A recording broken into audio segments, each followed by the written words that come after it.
Sa gitna po ng pandemya, isa rin sa matinding problema na ating kinakaharap ang laganap na korupsyon. Kaya naman po upang alamin ang update sa mga imbestigasyon kaugnay sa katiwalian, makakausap po natin si PACC Commissioner Greco Belica. Magandang araw po, Commissioner.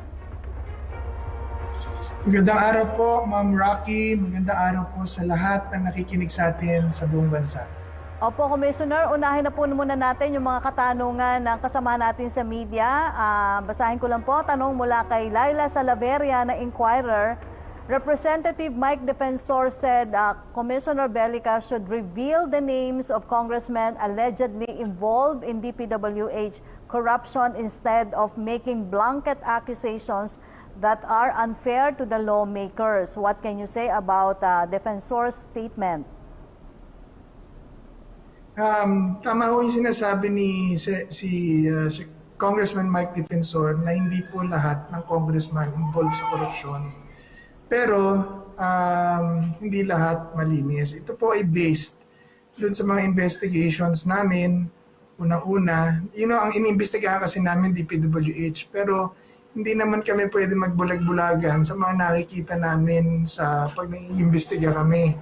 Ang jurisdiction po namin, DPWH, not Congress. So, we are, in our reports, nakukuha po namin yan and binibigay po namin yan sa appropriate agency at sa Pangulo. Doon po kami magbibigay ng report. Now, as to the names, ganito po yan eh. I don't wanna do blind items or make a bulletin board or a noise board of our investigation. Dahil kung sasabihin ko kung sino ang aming mga iniimbestigahan bago pa sa inquiry or sino ang aming mga suspects bago pa sa inquiry, di para ko pong sinabi dun sa huhuliin na siya. At that will compromise the investigation. Our reports will be submitted to the President and to the appropriate agency and courts to conduct the investigation. Number two, the President already said that he will create a task force to investigate DPWH. Kasi nga po, ang PACC is limited to the presidential appointee. So, it needs a different body, probably the NBI or the Ombudsman to conduct the investigation or Congress itself. Pero sabi nga po ni Congressman Mike Defensor na it will be self-serving kung they will investigate themselves, which I agree. Based on my experience, a third party or an external auditor and investigator is always the most effective investigation, will always produce the most effective, efficient investigation. So, yun po ang aming pong report at aming pong mga information na nakukuha. So not to compromise the future and ongoing investigation will be submitted to the President and shall be finished by the Commission and be submitted to corporate agencies. Also, since we are at this topic, we have our hotlines and we have our Facebook pages and social media platforms. Sa atin pong mga kababayan who wants to help out dito po sa investigasyon na to sa DPWH can send pictures and briefers or reports doon po sa mga platforms po na yan. Sana po ma-show nyo mamaya yung numbers namin. Nasa Facebook po ang aming mga hotline. The President is serious sa laban pong ito sa korupsyon. Sinabi niya na wala siyang patatawarin, wala siyang palalampasin sa korupsyon. And yun lang po ang ginagawa namin yun po ang trabaho namin magbigay sa kanya ng mga ebidensya. So I think that covers the question, Ma'am Rocky. Opo. Commissioner, tanong pa rin po mula kay Laila Salaveria ng Inquirer. Is the PACC looking into specific complaints concerning lawmakers who are receiving allegedly kickbacks from the DPWH or are involved in other forms of corruption in the agency? And what is your basis daw po for saying that congressmen are involved in DPWH anomalies? First of all, ma'am, you will remember in 2013, I filed the case against the pork barrel system, PDAF. The court declared this unconstitutional. And according sa COA audit report, the power that is being exercised by Congress to choose NGOs has compromised the system to corruption, yung mga na-police NGOs. So based from that, napanalunan po natin yon. Pangalawa, sa ating pong mga reports na natatanggap mula sa contractors, yung sasabi ko kanina, yung COA audit reports, Supreme Court decision reports sa mga contractors. And then following the decision sa Belica case, ako po ang lead petitioner dun eh. Ang sabi po na, following that, the same power na binibigay o ine-exercise po ng ilang congressmen, congressman sa nakikita namin in the course of our investigation. Dito po sa mga specific cases na natanggap namin sa aming opisina. Yung kapangyarihan nila to influence the choice of district engineers and to influence the choice of contractors compromises the whole system to corruption. Kasi because of that power, sila ang may kapangyarihan o nai-assert nila yung pagpili kung sino ang district engineer na ilalagay sa kanilang distrito, kung sino contractor ang dapat manalo or favored contractor, nagiging beholden po sa kanila ang mga taong ito. And that exposes the system to corruption. Ang amin pong nakikita na dapat gawin ay palakasin ang kapangyarihan ng Secretary of Department of Public Works and Highway na talagang siya lang at walang pwedeng makapag-i-impluwensya sa kanya sa pagpili ng district engineers. Dahil sa ganitong paraan po, walang katatakutan na iba ang mga district engineers maliban sa kanya. Although nagre-recommend, again I say, na yung power to influence. Kailangan, pagka yung district engineer inilagay dyan, kanya talaga yan. Para pag inimbestigahan yan, walang ibang sisisihin maliban sa kanya. So, yun po yung sasabi ko, yung similarly, dun sa findings namin or sa findings ng COA, doon sa case na inilatag namin sa Supreme Court, yun din po ay parang phase 2. Phase 1, we won that, yung pagpili ng NGOs ng mga legislator, mali, sinabi na ho ng Supreme Court yan. Yung pagpili din, o yung pag-influence, yung kapangyarihan na i-influence mo na pumili ng district engineer sa iyong distrito at contractor sa iyong distrito, can also and is also compromising the entire system to corruption. So yes, we have specific cases, and yes, we have specific districts, and yes, we are coordinating and we have been working with appropriate government agencies to push further the investigations or the informations that we have received dahil lalo na yung mga wala sa aming jurisdiction. And lastly, gusto ko lang ho ipaalala, sir, ma'am, at sa lahat po na nanonood, na noong 2018 pa lang po, 2 na pong district engineer ang napatanggal namin. Ito po ay in-expose namin, nahulian po namin yan ng videos, mga tauhan po namin, na yung isa, 4 na milyong piso cash ang dinala ron sa opisina ng isang district engineer at inilatag sa mesa dahil yun ang para makuha niya, masigurado na makukuha niya yung proyekto. Pangalawa, nakunan din namin ng video yung isang district engineer na nakipag-negotiate doon sa isang contractor ng 10 milyong piso. So ito po ay isinumiti namin sa Office of the President at binigay din po namin sa media at ibinigay din kay Secretary Villar.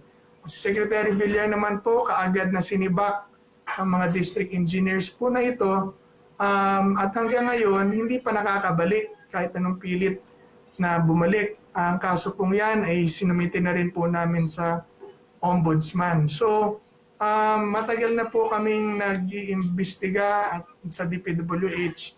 And as I've said, those in investigating, hindi naman ho kami pwedeng magbulag-bulagan at tumikit na lang sa aming mga tunay na nakikita.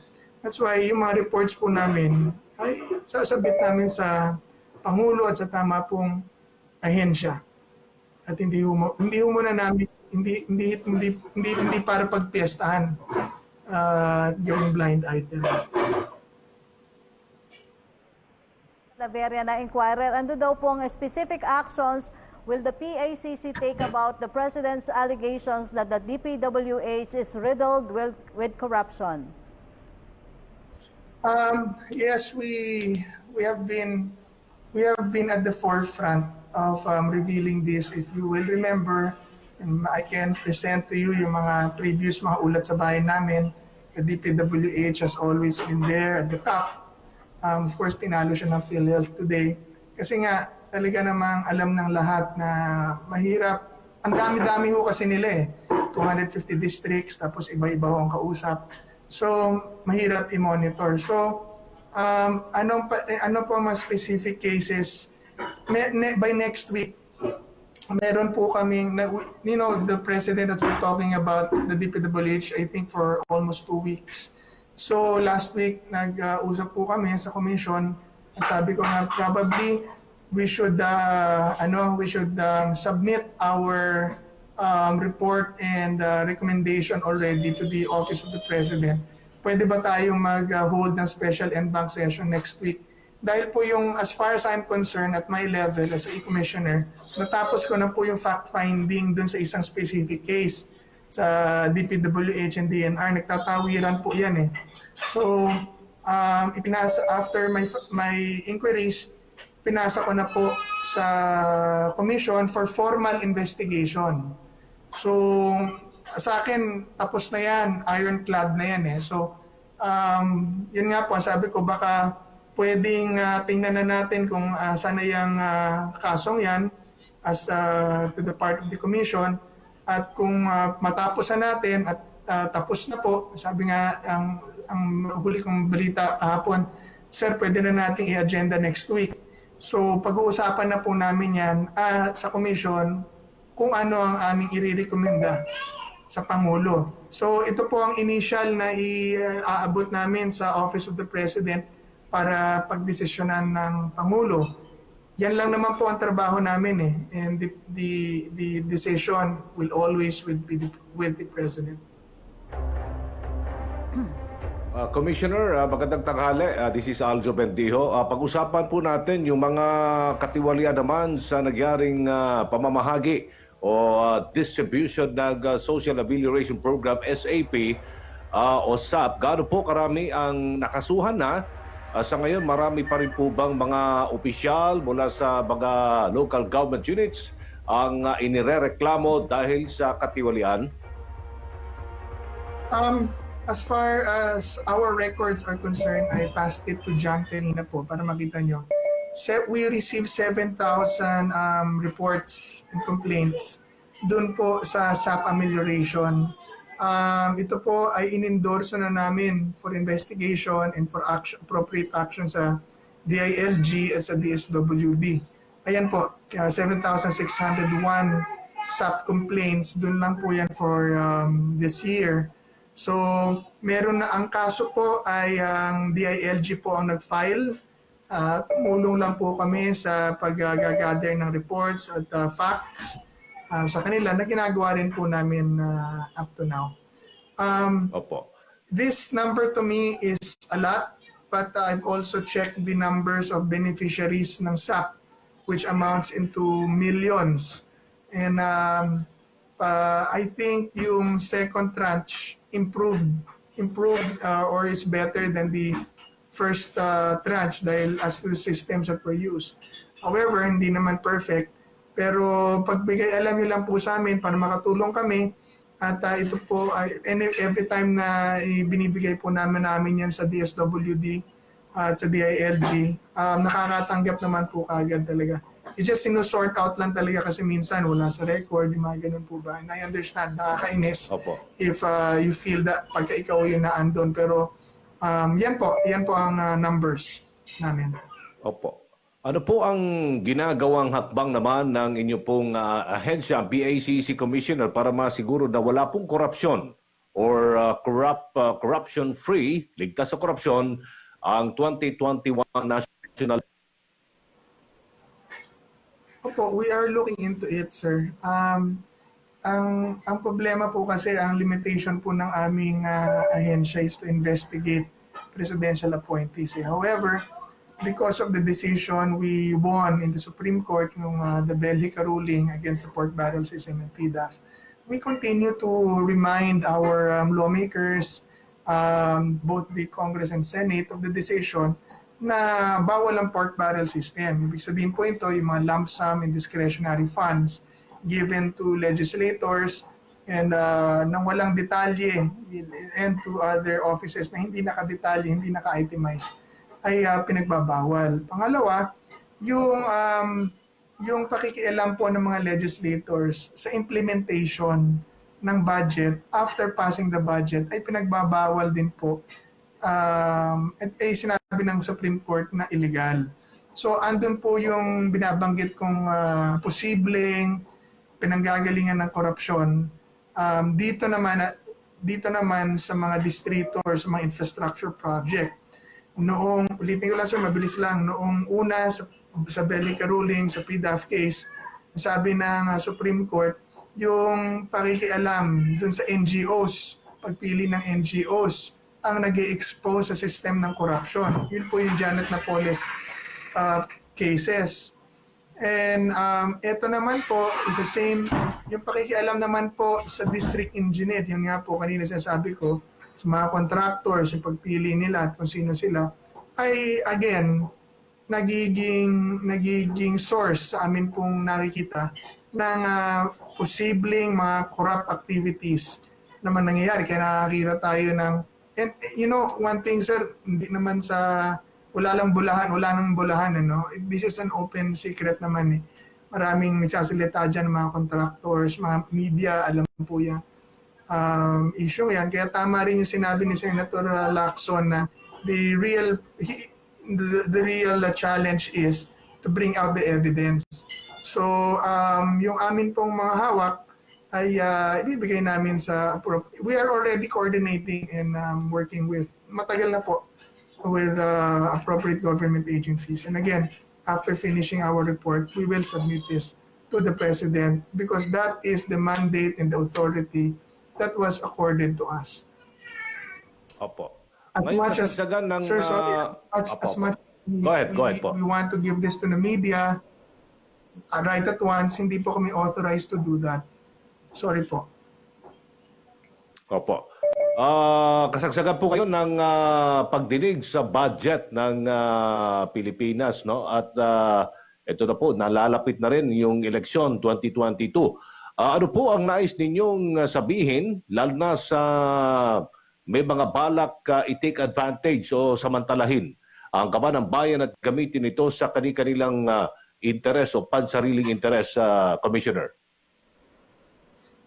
Sa akin po, dun sa mga masasamaang balak, hindi sa lahat, especially not to Congress as an institution. Pero dun sa masasamaang balak, you know, we are dead serious in ridding the government of corruption. The President will not allow that the monies or public funds will be going to private persons and for personal interest. So, I hope that we just abide by the rule, by the law, so that, you know, hindi pagnakawan yan. And nakikiusap din po ako at umaapila sa ating taong bayan na makipagtulungan sa amin, sa PACC, sa kampanyang ito na labanan ng korupsyon. You can do that by sending us pictures. You know, you go to the PACC Facebook page, padala niyo po kami ng mga pictures doon. May number po kami doon, mamaya nakapost dito. Send us text messages. We will not reveal your names. Makipagtulungan po kayo sa amin so that we can gather evidence na makakatulong po sa ating investigation. You can also send it to my Facebook page. Just post it there. Tingnan po natin. And then validate po namin yung mga informations. You don't have to reveal yourself and we don't want you to be revealed in public para magkatulungan po tayo. Yun po. Ito po ang aming numbers, email address. You can contact us there. Opo. Maraming salamat sa inyong panahon, PACC Commissioner Greco Belica. Thank you, sir.